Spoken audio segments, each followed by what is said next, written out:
Welcome back to पुराना Pakistan. Welcome back to पुराना पाकिस्तान। आज पेट्रोल की कीमतों में होशरुबा इजाफा हो गया और इस कदर इजाफा हो गया है कि अवाम बिल बिला उठे हैं। सारे लुटेरे चोर डाकू कोई इन्हां चों इस तरह नहीं कबरां च कीड़े पैणे आ इन्हां नूं उत्थे पेट्रोल भी नहीं लभना। 118 रुपए फी लीटर पेट्रोल हुआ था तो मरियम नवाज साहिबा ने अवामी इज्तिमा से खिताब करते हुए क्या कहा था? पेट्रोल की कीमत 73 साल की बुलंद तरीन सतह पे 118 रुपए फी लीटर। बड़े मियाँ साहब क्या कहते थे इस बड़े डाके से मुतालिक, जरा वो भी देखिए। तेल की कीमतें जो बढ़ाई हैं वो रात के अंधेरे में बढ़ाई हैं। रात के अंधेरे में तो डाके पड़ते हैं ना, इसलिए आवाम की जेबों पे बहुत बड़ा डाका है ये। वजीर आजम शहबाज शरीफ साहब जो खासे सूटेड बूटेड होते हैं और बूट तो आप समझ ही गए होंगे, वो पेट्रोल की कीमत से मुताल्लिक क्या कहते हैं, जरा वो भी आपको दिखाते हैं। सस्ता तेल रूस से खरीदा जो कि पाकिस्तान पहला जहाज पहुंच चुका। तो ये सारे स्टेटमेंट्स आपने पीडीएम हुकूमत के पाकिस्तान मुस्लिम लीग नून लेड कोलिशन गवर्नमेंट के सुने। मेरा ख्याल है कि ये खुद ही उनके लिए बहुत बड़ी छितरौल है। सवाल तो ये भी है ना कि इंतखाबात होंगे कब? भाई जब 19 रुपए 95 पैसे फी लीटर पेट्रोल की कीमत में इजाफा कर दिया जाएगा तो आपको लगता है कि इंतखाब होंगे? ये तो फिर किसी दीवाने का ख्वाब ही हो सकता है। अस्सलाम वालेकुम मेरे सादा से पाकिस्तानियों, मेरा नाम रेहान तारिक है और आप मेरा यूट्यूब चैनल और फेसबुक पेज देख रहे हैं। वेलकम बैक टू पुराना पाकिस्तान। वेलकम बैक टू पुराना पाकिस्तान। रात गए इसहाक डार साहब की प्रेस कॉन्फ्रेंस का खासा इंतजार था, लेकिन वो प्रेस कॉन्फ्रेंस दिखाई नहीं दे रही थी क्योंकि इसहाक डार साहब को भी अंदाजा था कि उनकी आखिरी प्रेस कॉन्फ्रेंस होने वाली है और इस आखिरी प्रेस कॉन्फ्रेंस को करने में वो खासा वक्त ले रहे थे।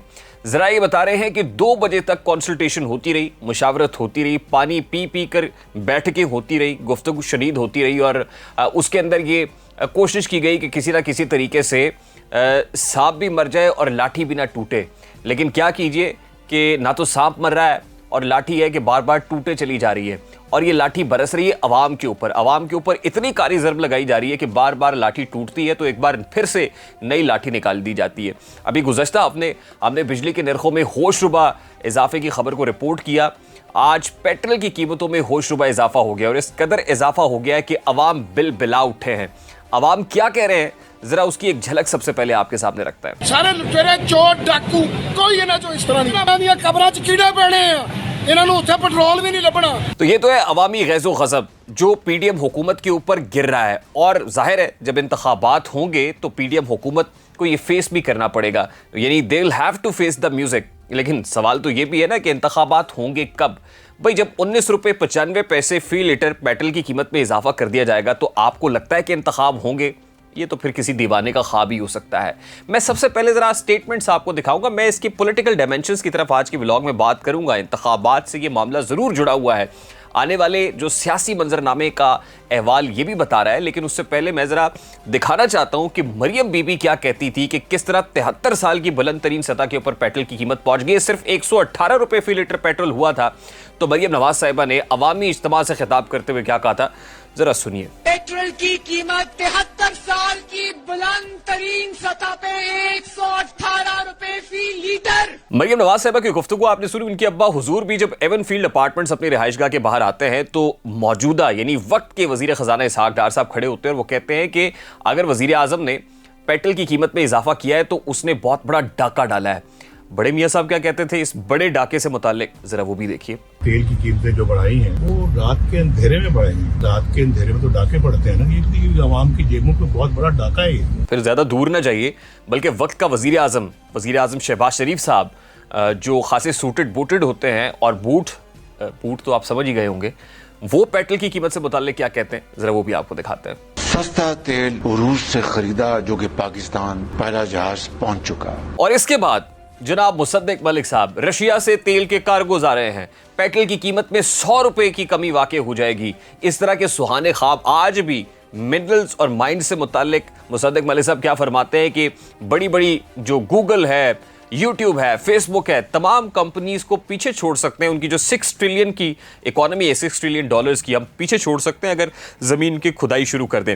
मुसद्दिक मलिक साहब ने इन रशियन कार्गोज से मुताल्लिक क्या कहा था, ज़रा वो भी आपको दिखाते हैं। अवाम को कितना फायदा होगा? जी अवाम को सिग्निफिकेंट फायदा होगा। तो ये सारे स्टेटमेंट्स आपने पीडीएम हुकूमत के पाकिस्तान मुस्लिम लीग नून लेड कोलिशन गवर्नमेंट के सुने। मेरा ख्याल है कि ये खुद ही उनके लिए बहुत बड़ी छितरौल है। माजरत के साथ ये जो स्टेटमेंट्स हैं ये खुद आज उनके सामने आके खड़े हो रहे हैं और जाहिर है ये जो आपकी रिकॉर्डेड स्टेटमेंट्स होते हैं, स्टेटेड पोजीशन होती है, ये आपका बहुत देर तक पीछा करती है और ये पीछा आवाम करेंगे। जब आप कॉन्स्टिट्यूंसीज के अंदर आएंगे ना तो आपके कॉन्स्टिट्यूएंट्स आपको छोड़ेंगे नहीं। अब आपका कंपैरिजन करते हैं पाकिस्तान तहरीक इंसाफ हुकूमत के साथ। पाकिस्तान तहरीक इंसाफ के आखिरी महीने और पाकिस्तान मुस्लिम लीग नून लेड कोलिशन यानी पीडीएम सरकार के आखिरी महीने में पेट्रोल की कीमतें क्या हैं, तेल घी की कीमतें क्या है, चीनी कहाँ है, आटा कहाँ है, जरा क्विक कंपैरिजन आपके सामने रखते हैं। अच्छा जी, पेट्रोल की कीमत में 20 रुपए फी लीटर इजाफा हुआ है। अब तहरीक इंसाफ का जो आखिरी महीना था मार्च 2022 का, उसमें आटा 78 रुपए था, पेट्रोल 150 रुपए था, 150 रुपए फिगर याद रखिएगा, चीनी 80 रुपए, डालडा 300 रुपए, बिजली का फी यूनिट 14 रुपए, डॉलर 178 रुपए, ज़र मुबादला के ज़खायर 21 अरब डॉलर। अब पीडीएम का आखिरी महीना यानी जुलाई 2023 के जो निर्ख हैं वो भी आपके सामने रखते हैं। आटा 155 रुपए, ये वो जो 78 रुपए फी किलो था, 155 रुपए। पेट्रोल जो 150 रुपए फी लीटर था, पेट्रोल 273 रुपए, चीनी 170 रुपए, डालडा 650 रुपए, बिजली का फी यूनिट 50 रुपए, डॉलर 286 रुपए, ज़र मुबादला के ज़खायर महज 8.73 अरब डॉलर। कंपैरिजन आपके सामने है। ये है पीडीएम सरकार की परफॉर्मेंस और वो है पाकिस्तान तहरीक इंसाफ की परफॉर्मेंस, जो mismanagement, bad governance, bad performance के बड़े बड़े पहाड़ खड़े किए हुए थे और उसके ऊपर तनकीद हो रही थी कि हम आएंगे तो हम ये कर देंगे। ये किया है आपने और ये मैं नहीं कह रहा, आज पब्लिक आपके ऊपर गुस्सा निकाल रही है। अच्छा, इस परफॉर्मेंस के साथ अब इलेक्शंस तो नहीं हो सकते। ज़ाहिर है कौन सी हुकूमत ये चाहेगी कि इस कारकर्दगी के साथ और आवाम पर इतने भारी भारी एटम बम गिराने के बाद वो अपनी कॉन्स्टिट्यूंसीज के अंदर चले जाए। लोगों को फेस करना बड़ा मुश्किल होता है और लोग बैलेट के अंदर गुस्सा निकालते हैं। अब रात गए 2 बजे तक मीटिंग होती रही। इसी खदशे के पेश नज़र इसहाक डार साहब जो बबांगे दोहल बड़े बड़े बुलंद बांग दावे करके आए थे, उन्हें समझ नहीं आ रही थी कि प्रेस कॉन्फ्रेंस करें तो करें कैसे। यानी जिस वक्त पेट्रोल की कीमत हल्की सी कम होती है तो आके आप सेलिब्रेट करते हैं, आवाम को खुशखबरियां सुनाते हैं। जब इकट्ठा ही 20 रुपये फी लीटर इजाफा तो किस मुंह से जाएंगे। यानी शर्म आ रही थी उस वक्त। तो 2 बजे तक ये फैसला नहीं हो सकता और ना ही कोई प्रेस कॉन्फ्रेंस आई। पेट्रोल पंपों ने पेट्रोल पंप बंद कर दिए, जी तेल हम नहीं देंगे। कल को क्या पता तेल महंगा हो जाए या तेल सस्ता हो जाए तो क्या करेंगे। अब आज इंटरनेशनल मार्केट के अंदर बढ़ती हुई प्राइसेस को जवाब बनाकर ये 20 रुपये फी लीटर इजाफा किया गया है। अब 2 बजे तक की कंसल्टेशन में जब होता है ना कोएर्सिव फोर्स का इस्तेमाल, यानी फोर्स ऑफ डंडा, तो आपको प्रेस कॉन्फ्रेंस करनी पड़ती है। वो प्रेस कॉन्फ्रेंस रात गए ना करे, दिन के उजाले में तो आपको ये प्रेस कॉन्फ्रेंस करनी ही पड़ गई। अच्छा, मैं वो जो कोएर्सिव फोर्स की बात करता हूँ तो फिर मुझे chief of the army staff की जो मिनरल समिट से खिताब है वो खिताब भी ज़रा याद आ गया। ज़रा उस खिताब पर तवज्जो फरमाइए। Chief of the army staff general Asim Munir mineral summit से खिताब करते हुए क्या कह रहे हैं। ग्रीन इनिशिएटिव से खिताब बात तो आपने उनके सुने और हमने आपके सामने भी रखे। इस मिनरल समिट से खिताब करते हुए वो कहते हैं कि कुरान में अल्लाह फरमाता है, मैं तुम्हें खौफ और भूख से आजमाऊंगा। अल्लाह फरमाते हैं कि अमन और खुशहाली के रास्ते पर मुश्किलात के बावजूद डटे रहो। फौज बतौर इदारा खुशहाली और तरक्की के सफ़र में रियासत के साथ खड़ा है। Army chief general Asim Munir का मिनरल समिट से खिताब। और फिर वो कहते हैं कि तमाम लोग, हम रैंक एंड फाइल में कोई डिवाइड नहीं है, सब शाना बशाना खड़े हुए हैं, कंधे से कंधा मिला के। मुश्किल तो आएगी लेकिन अमन और खुशहाली के रास्ते में मुश्किल के बावजूद हम डटे रहेंगे। तो फौज तो डटी हुई है, यानी रियासत के साथ खड़े होने का दावा भी कर रही है। और फिर जाहिर है जब आपसे फैसला करवाना होता है तो करा लिया जाता है डंके की चोट पे, और वो हो गया है। अब इसके नतीजे में आपको ये यकीन दहानी कराई गई है कि अभी इलेक्शंस नहीं होंगे। इस यकीन दहानी के बाद, यानी ये जो रात गए बहुत सारी कंसल्टेशन होती रही है और बहुत सारे दिनों से मामला चल रहा है, उसमें ये तो यकीन दहानी हो गई है और पब्लिक को भी अब बात समझ में आ रही है कि इलेक्शन, यानी वो बातें जो हम बहुत दिन से कर रहे थे, मेरा ख्याल है अब आपको खोल कर आंखें मेरे आईना गुफ्तार में आने वाले दौर की धुंधली सी एक तस्वीर देख, तो धुंधली सी तस्वीर ये बता रही है कि अक्टूबर नवंबर में इंतखाबात नहीं होंगे। अगले साल मार्च में भी इंतखाबात होंगे या नहीं होंगे कोई पता नहीं है।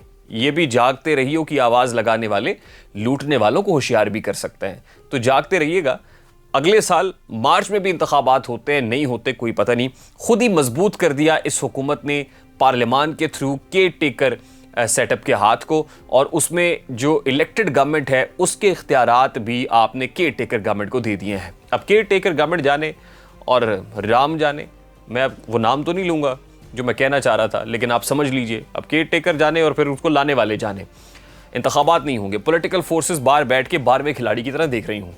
अब पाकिस्तान मुस्लिम लीग नून को, यानी शहबाज शरीफ साहब को, शहबाज शरीफ मैं क्यों कह रहा हूँ ये भी मैं बताता हूँ। यकीन दहानी कराई गई है कि नेक्स्ट केयर टेकर सेटअप के अंदर, नेक्स्ट सेटअप के अंदर, यानी इलेक्टेड सेटअप के अंदर, माफ़ कीजिएगा, आप प्राइम मिनिस्टर होंगे। चूचू का मुरब्बा हम आपको इकट्ठा करके देंगे। उसके लिए हमने बाप पार्टी, बलूचिस्तान अवामी पार्टी, उधर से केपी, उधर से पंजाब में होमवर्क शुरू कर दिया। इसलिए आप तसल्ली रखें क्योंकि आपकी परफॉर्मेंस चमकाने में बहुत अच्छी रही है। दूसरी इंपॉर्टेंट चीज़ यह है कि जो अभी तक केयर टेकर प्राइम मिनिस्टर है उसका नाम फाइनल नहीं हो रहा। आप ये देखिए कि बड़े मियाँ साहब यूरोप के टूर पे निकल गए और उस वक्त निकले जब छोटे मियाँ साहब को अबू धाबी पहुँचना था, दुबई पहुँचना था, वहाँ के शेख जैद अन नहयान के भाई की इंतकाल पर ताज़ियत के लिए। जब आप वहाँ पहुँचते हैं तो बड़े मियाँ साहब टेक ऑफ करते हैं, यूरोप पहुँच जाते हैं। यानी बड़े मियाँ साहब जो है ज़िद के तो बड़े पक्के हैं ना, वो बड़े ज़िद्दी आदमी हैं और जब वो फैसला कर लेते हैं तो वो कहते हैं कि फिर मैं अपनी भी नहीं सुनता। तो वो चुलबुल पांडे बने हुए हैं और वो फैसला सादर करके, उसी तरह जैसे chief of the army staff के बारे में वो फैसला करके यूरोप चले गए थे तातीलात गुजारने के लिए, हैं तो वैसे तातील पे ही, तो वो जनाब यूरोप चले गए और फिर छोटे मियाँ को बता दिया कि मेरे को ना आना, मैंने जो करना था, जो फैसला सुनाना था, मैंने सुना दिया है, अब आपने इसको इम्प्लीमेंट कराना है छोटे भाई साहब को। फिर उन्होंने मुश्किल में डाला हुआ। अब छोटे भाई साहब बूट भी चमकाएं, मियाँ साहब के भी जो है बातें माने, ये दोनों तराजू के दोनों पलड़े बराबर करना बड़ा मुश्किल हो रहा है, बैलेंस नहीं हो पा रहा है। वहाँ जाते हैं और वो आगे से यूरोप निकल जाते हैं। उसके बाद छोटे मियाँ साहब वापस आते हैं, बिलावल भुट्टो साहब भी दुबई जाते हैं ताज़ियत के लिए। फिर chief of the army staff general Asim Munir साहब भी दुबई यात्रा पे जाते हैं ताज़ियती पैगाम लेके। तो अभी तक बड़े मियाँ साहब जो चाह रहे हैं वो हो नहीं पा रहा है, लेकिन ज़िद उन्होंने रख दी है। इसी ज़िद के तनाजुर में आप देखें कि कुछ ब्लैकमेलिंग टैक्टिक्स भी शुरू हो गए हैं। इस्टेब्लिशमेंट को भी हल्का हल्का ये सिग्नलिंग देने की कोशिश की जा रही है कि अगर आपने बात नहीं मानी तो हम कोई ना कोई चीज़ आपका, ज़ाहिर है वीक पॉइंट कोई ना कोई रखा हुआ होता है, सियासतदानों के पास भी कोई ना कोई वीक पॉइंट होता है बार्गेनिंग पोजीशन में आने के लिए, तो वो फिर हम एक्सपोज करेंगे, पब्लिकली बात करेंगे। और हो सकता है आने वाले दिनों में अगर ये मामला मैच्योर ना हो तो मरियम नवाज साहिबा या बड़े मियाँ साहब जो हैं वो एंटी इस्टेब्लिशमेंट बयानियाँ लेकर आगे बढ़ने की कोशिश करें। लेकिन अभी तक वेव्स जो हैं वो शहबाज शरीफ साहब के हक़ में हैं, उनके केसेस भी माफ़ हो गए हैं, बड़े मियाँ साहब के केसेस भी माफ़ नहीं हो रहे, मरियम बीबी के सर पर भी एक तलवार लटक रही है। तो रही बात आसिफ अली ज़रदारी साहब की, वो भी हिस्सा बकदर जुस्सा वसूल करने की कोशिश तो कर रहे हैं, लेकिन मुतालबा उनका ये था कि फ़ौरी तौर पर इंतखाबात कराए जाएँ। फ़ौरी तौर पर इंतखाबात का मुतालबा उनका भी अधूरा सा है। यानी इस वक्त के गेम प्लान में शहबाज शरीफ साहब अभी तक, ये भी मैं आपको बता दूं कि अभी तक तो मुस्तहकम नज़र आते हैं, लेकिन तब तक जब तक आपकी हुकूमत है, आपकी हुकूमत जैसे ही घर जाएगी अगले, यानी आने वाले चंद रोज़ के अंदर 6-7 दिन ही रह गए, थोड़े उल्टी गिनती शुरू हो गई है, बस उसके बाद फिर आपको भी अगले ना पूछें, यानी जो साईं हैं वो आपको भी मुंह ना लगाएं, इसके बारे में भी कुछ नहीं कहा जा सकता। अभी तक तो आप वज़ीर आज़म पाकिस्तान है, वज़ीर आज़म इस्लामी जमहूरिया पाकिस्तान जनाब मोहतरम शहबाज शरीफ साहब, कल को आप नहीं रहेंगे तो फिर आपको मुंह लगाएंगे नहीं लगाएंगे, ये भी मेरी बात याद रखिएगा कि यहाँ भी कहानी गड़बड़ लग रही है। तो अभी तक शहबाज साहब को बड़ा एम्पावर्ड महसूस हो रहा है, लेकिन कल को हो सकता है पीडीएम सरकार को ये अंदाज़ा हो जाए कि साढ़े नल हाथ हो गया है, हाथ तो हो गया है भाई, और आपने जो कुछ किया है ये कल को आपको काटना भी अपने हाथों से ही पड़ेगा। इसलिए इत्तेहाद में का शिराजा बिखरने, टूट फूट होने का वक्त हुआ चाहता है। उसके बाद तगड़ा कौन होगा, ये सबको ही पता है, तगड़े कौन है मुल्क में और मज़ीद तगड़े हो जाएंगे। उसके बाद चेयरमैन पीटीआई को भी आने वाला जो मंजरनामा है उसके अंदर अपनी पोजीशन, कुछ कदरे को ब्रीदिंग स्पेस, सांस लेने की को फ़ज़ा बनती हुई नज़र आ रही है। और जाहिर है बेनिफिट ऑफ द डाउट तो फिर आप लोग किसी ना किसी को देना ही होता है, तो गेम प्लान में वो भी उनको लगता है कि वो रह जाएंगे, और अगर यूं ही निफाक रहेगा तो गेम प्लान में वापस आने के जो चांसेस हैं वो चेयरमैन पीटीआई के काफ़ी हद तक वो भी रोशन होने के इम्कानात हैं। मुझे रेहान तारिक को इजाज़त दीजिए, अपना बहुत सारा ख्याल रखिएगा। अस्सलाम वालेकुम।